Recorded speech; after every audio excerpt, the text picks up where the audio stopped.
Welcome back to Purgatorio, the 14th century poem written by Dante Alighieri. In the last episode, our poets encountered the Gluttonous, those suffering to purge their souls with harsh lessons of temperance. In this episode, Dante and Virgil will continue along this sixth terrace.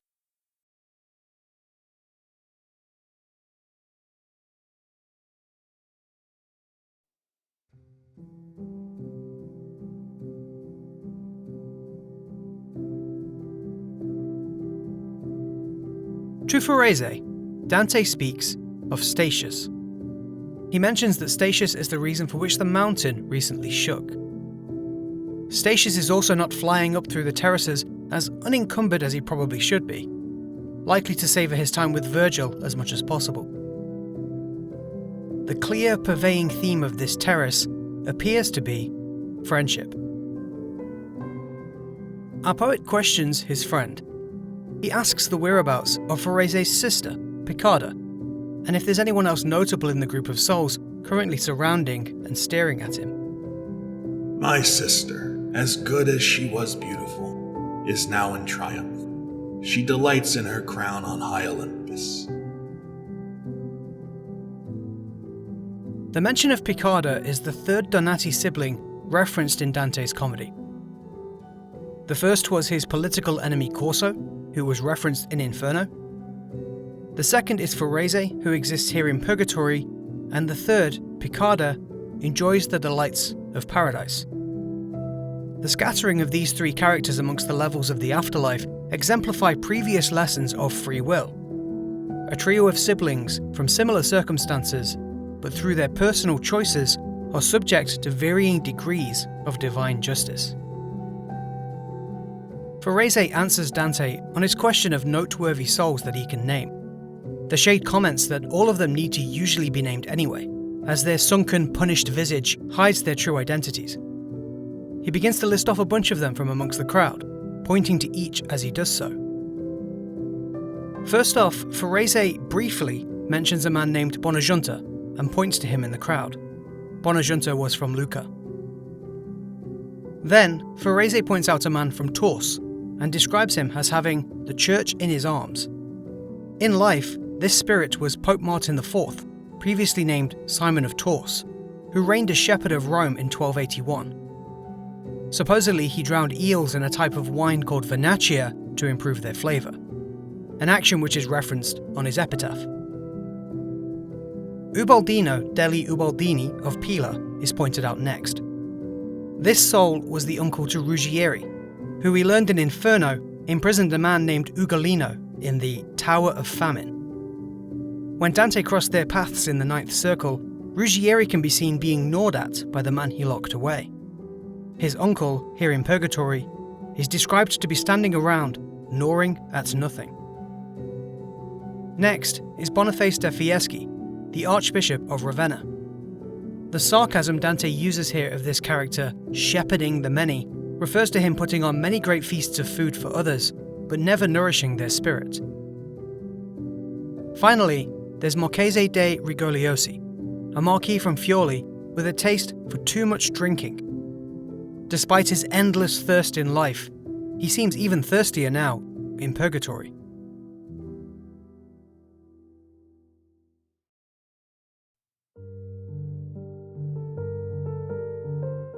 Dante looks upon the crowd, figuring out who to speak to.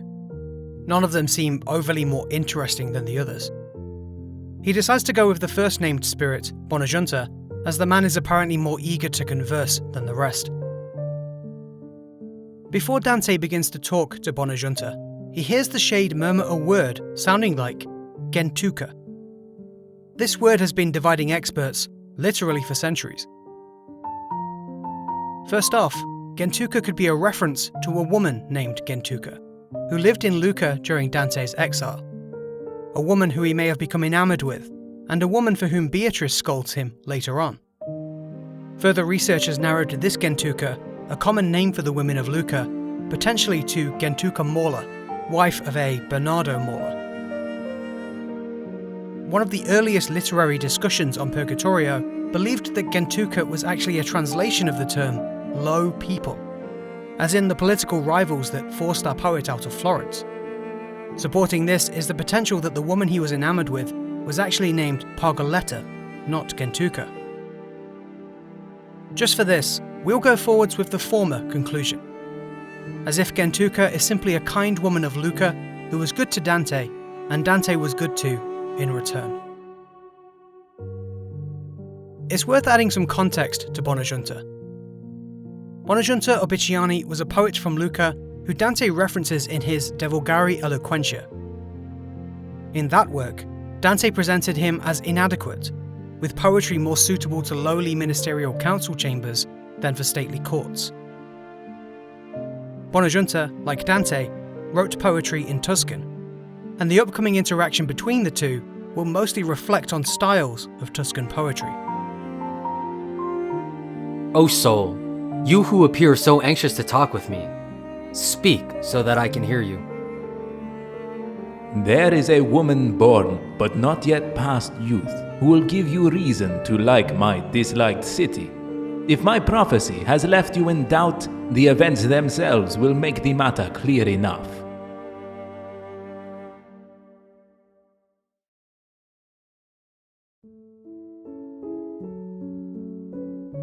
Bonagiunta questions Dante on the quote, "women who have intelligence of love." These words were taken from Dante's La Vita Nuovo, or The New Life. Bonagiunta is asking if the living man standing before him is responsible for creating this particular piece of poetry. In another pretty debated response, Dante replies not exactly with an answer to the question, but with a statement about himself. His reply seems to define the bounds of his poetic style, as if Bonagiunta is still unfamiliar to it. More accurately, Dante is educating his as yet unfamiliar readers to his new and radical poetic style. I am the one who, when love breathes on me, notices, and in the manner that it dictates within, I utter words. The debate surrounding his response usually falls under the argument of how Dante is defining the word love. Whether love in his statement is considered the external force of God, inspiring him to write his poetry, or if it is his internal desires of human love which dictate his pen to paper. Remember that Beatrice was a large influence on some of Dante's greatest works. Bonagiunta replies to Dante's statement, saying that he now understands why his own poetry, and the work by famous contemporaries that he directly names, is so mediocre. He declares Dante's poetic structure as the sweet new style, the first time that this quite famous term is seen in literature. Bonagiunta says that the love dictated to Dante's writings was certainly not dictated to his own. In a nod to the audience, Bonagiunta closes by saying that readers who don't seek deeper meaning will never tell the difference between the two.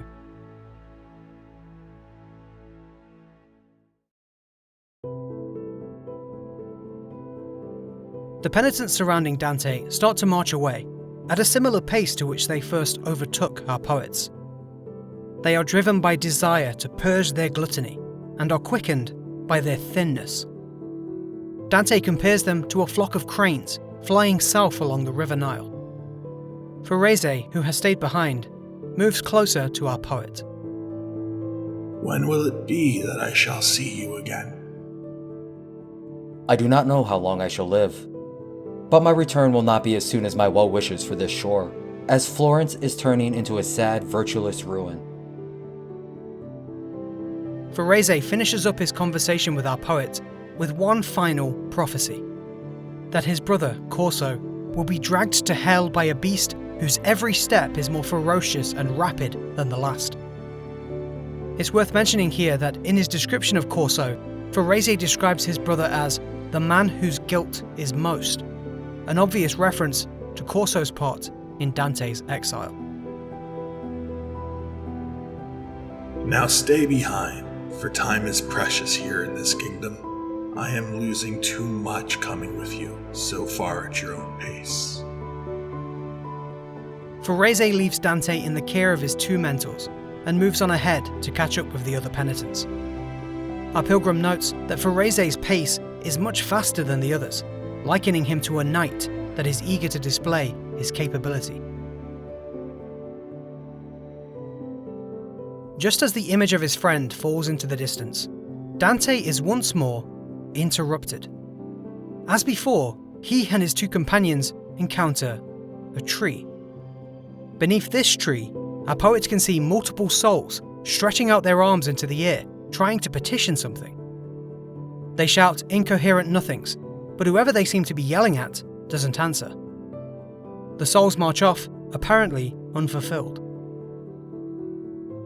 To an avid reader of Greek mythology, this scene would recall the torment of Tantalus, whose punishment by Zeus in Tartarus was to wade in knee-high water that could never be drunk, reaching for overhanging fruit that was always out of reach. In this scene, we can see the souls being tantalized by the second tree, but never satisfied. Dante, Virgil, and Statius approach the tree. Go past it without going near to it. Higher up is the tree which Eve did eat of, and this tree has been raised from that stalk. This tree, like the one before, is speaking. Its first example is describing the story of Eve's sinful consumption of fruit from the Tree of Knowledge. The follow-up to this seems to present that the trees of this terrace are offshoots from that original holy tree. Remember those accursed centaurs who, having had more than enough, attacked Theseus. Remember the Hebrews who went on their knees to drink. Gideon did not have them as companions when he descended towards Midian. The first of these next references speaks of the centaurs at the wedding of Hippodamia. The centaurs drank too much and caused a ruckus, leading to an all-out brawl. The tree next spoke of the Book of Judges, of Gideon and his 300 soldiers. The rest of Gideon's forces were ordered by God to return to their homes after, when told to drink, they lapped up water from a river like dogs. This tree is the apparent bridle on the Terrace of the Gluttonous. The three poets continue past it, listening to more examples of gluttony as they do so.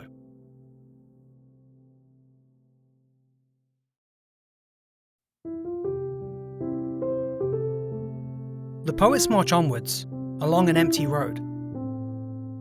We took ourselves 1,000 paces more, all in contemplation, without a word.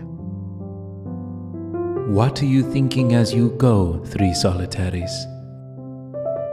Once more, the three poets are interrupted, this time by the angel, which permits those to the next incline. Dante is startled to a jump by the suddenness of the angel's question. He moves his head to witness the character who spoke, but is met with an intense brightness. Our poet says that it outmatches the dominating red shine of objects that leave a furnace. As with all the preceding terraces, the angel directs our poets to the correct path, stating it is the way to go if they desire peace. Dante is still fairly dumbstruck by the intensity of the angel, and he looks in the direction of Virgil and Statius as if listening out the path to actually follow. Dante then feels a familiar breeze upon his forehead, recognizing it as an angel's wing. Another P has been expunged. Upon departing to the next stairs, our poets hear the words, "Blessed are those whom grace has so enlightened that appetite does not excessively inflame desire, but only as much as is just." This is, technically, the closing part of the controversial beatitude broken apart on the previous terrace. The full beatitude is Beati qui exurient et sitiunt, or Blessed are those who hunger and thirst for justice. Where Dante used part of it to express thirst on the Terrace of Avarice, he uses the rest to express hunger here on the Terrace of Gluttony.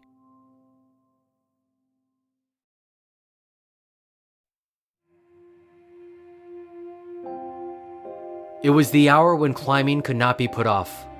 The sun had left the circle of midday to Taurus, and the night to Scorpio.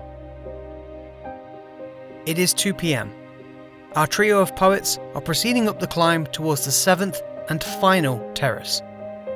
The pathway is very narrow, and they have to walk in single file. Dante compares himself to an infant bird, continually working up the bravery to fly. He wants to ask a question, but keeps losing the courage to do so just as he is about to expel it. Virgil has realised this hesitancy and implores Dante to speak. Let fly then, since you have drawn the bow to the arrowhead. How is it possible to grow thin in a place where there is no need for nourishment? What Dante is asking here is similar to what he asked Virgil near the beginning of Purgatorio, back when he was surprised that his mentor was without a shadow.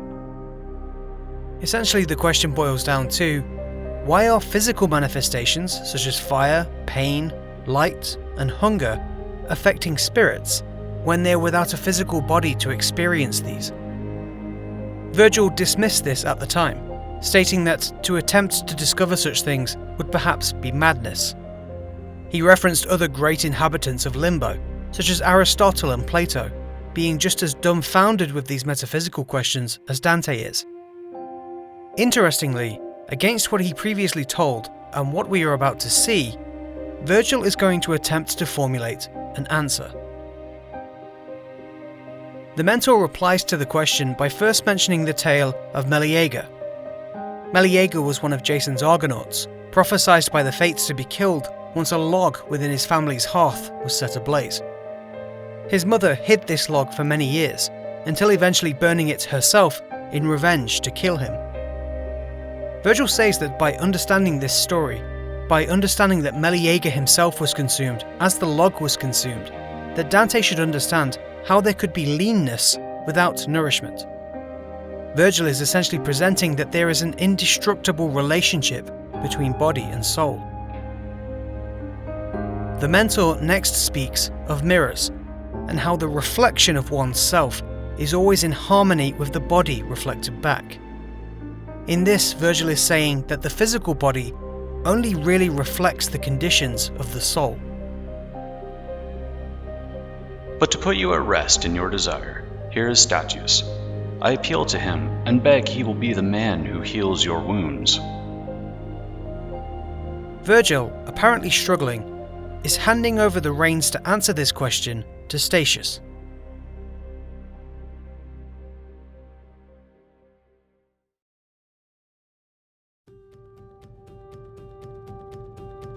Before we listen to Statius, we need to talk about the problem.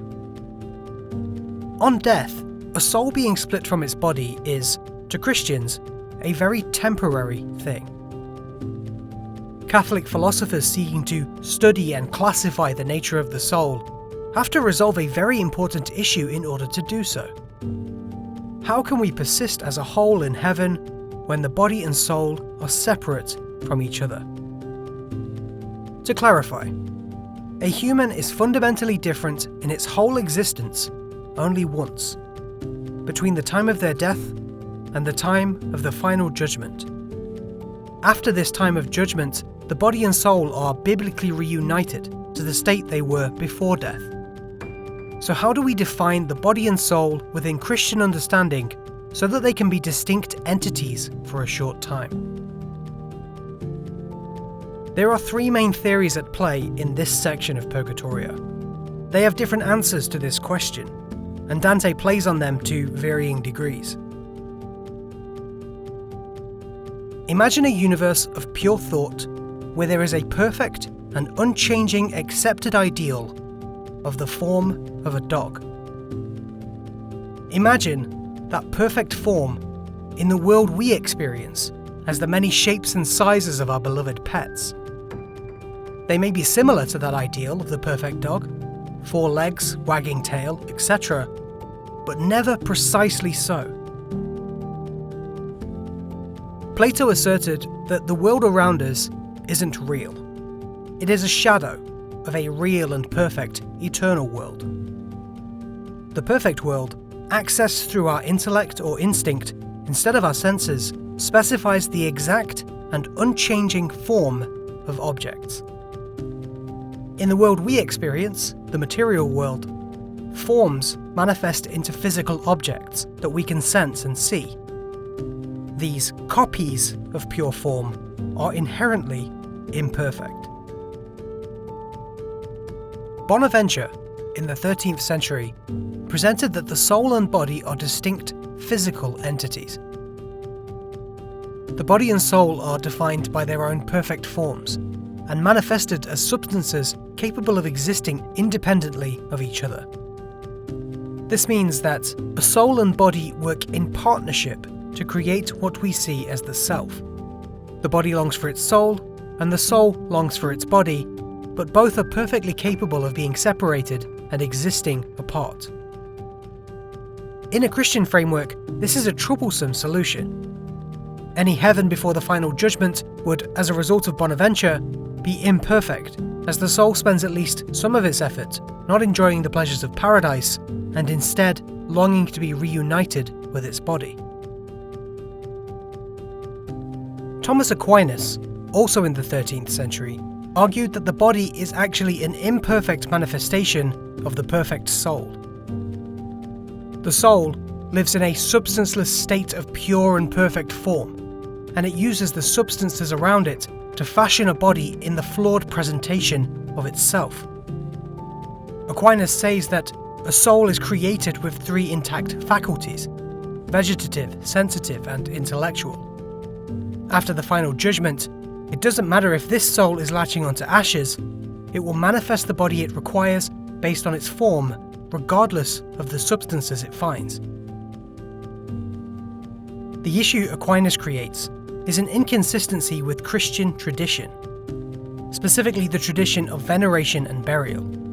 Remains are carefully protected in preparation for the final judgment. Aquinas' views would invalidate the necessity for these traditions, as the body basically becomes a throwaway vessel for the soul. Finally, Averroes suggested that the intellectual division of a soul is actually a shared, singular, perfect spirit. This is what divides the higher mechanisms of mankind from animals and plant life. The idea of this is that, upon death, it is only the perfect intellectual section of the spirit that is elevated from the earthly domain to heaven. Humanity collectively shares this singular aspect of the soul, and our bodies are mere vessels to manifest it. In this, we are all connected to each other and to God. The issue here is that Averroes' assertion effectively denies the immortality of identity after death.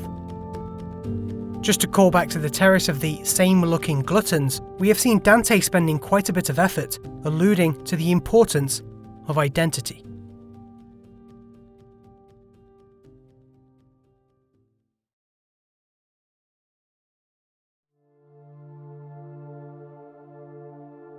My son, if my words are heeded and received into your mind, they will light up how you speak of them yourself.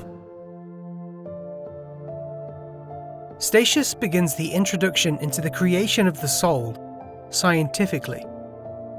He first describes the act of procreation. Keep in mind this is being described from a medieval understanding of anatomy by Averroes, a famous Spanish polymath. As Statius explains, blood is created through the consumption of food and drink. It is refined in the heart and turned into the fluid that flows into the veins and arteries of the body. Sperm stays in the heart and undergoes an extra process to make it as it is. From there, it descends to the man's nether regions. This active blood, as Statius calls it, is then mixed with the passive blood inside of a woman in what he calls the natural vessel, or the womb. This perfect place of conjoining coagulates the two bloods together, bringing into being a life from its material. The first part of the soul is created here, the so-called vegetative soul, something which is inherent to all vegetation. It has the ability to grow, to reproduce, and to feed. As the embryo develops, it evolves within itself the next stage of the soul, the sensitive soul. This is intrinsic to all animal life. This includes the ability to move, to sense and perceive. Statius compares this stage to a sea fungus, organizing itself into the proper form. Open your breast to the upcoming truth, and know that, as soon as the fetus has its brain completely articulated, the prime mover turns him to gladness. The third part of the human, the intellectual soul, is formed with the completion of the brain. Statius is explaining that God breathes into the unborn child this final piece of the soul. This divine segment combines with the vegetative and sensitive souls to form a unified single spirit. It forms into a self-reflective and self-aware human being. This act of breathing the essence into the unborn child evokes the already mentioned symbolism of Dante having love breathed into his body to inspire his works. Statius moves on. In the second part of his speech, he goes on to explain the process of a soul after a person's death. He says that once the divine intellectual soul leaves a body that has died, it carries with it those two initial souls that it is now collected with. The vegetative and sensitive souls are silenced for now, whilst the intellectual soul is much more vibrant in this state. The collective spirit then finds itself brought to one of two shores, the Acheron of Hell or the Tiber for a route to Purgatory and beyond. When it is in this new place, the two living characteristics of the soul, created during the growth of the body, reawaken and empower the air around the spirit into the form that the person took in life. Statius compares this process to a rainbow being formed by water when it reflects sunlight in the air. From this formed air, the body is naturally made complete again, from a different substance, organs and all. The metaphor used is that the body is like the flicker of a fire following the shape of a flame. In this final state, the soul becomes what Statius now calls a shadow. It is by this we speak, and by this we laugh. By this we make tears, and by this we make sighs. Statius concludes that, with these explanations, Dante's question should now be answered.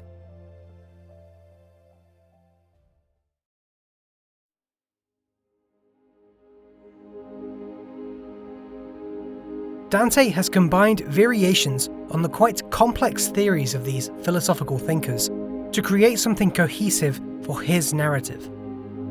He manages to merge theories together, reducing the inconsistencies of each within a framework that he has created. The body is clearly distinct from the spirit. We can see that the intellectual soul is breathed into the body as a separate, external, divine object. Whilst the body follows the form of the Father and is completed by the soul reflects the growth of the body. Here there is a fundamentally distinct but codependent relationship between the body and the soul. Upon death, the soul is in a substanceless state of pure form, capable of manufacturing its own body. Whatever afterlife the soul ends up in, it won't long for its body because it has one already. In this, heaven remains perfect. The final condition of the soul is identical to the one described by Aquinas. It is a perfect object of pure form, free to manifest its own body after death. These manifestations can talk, see, suffer, feel pleasure, and do anything else a regular living person can do. This, however, does not undermine the validity of veneration after death. We saw that the creation of the body in Dante's version is shown to be the natural vessel to the soul, the place where 2/3 of the soul was grown. Finally, the soul retains individuality upon death. The intellectual soul is different for every person, and it's not shared. This allows Dante to deny the controversial assertions of Averroes, but still use the acclaimed scientific understanding of the polymath. Back now to our poets. During the philosophical and metaphysical conversation, the poets have climbed all the way to the 7th terrace of Purgatory, the Terrace of the Lustful.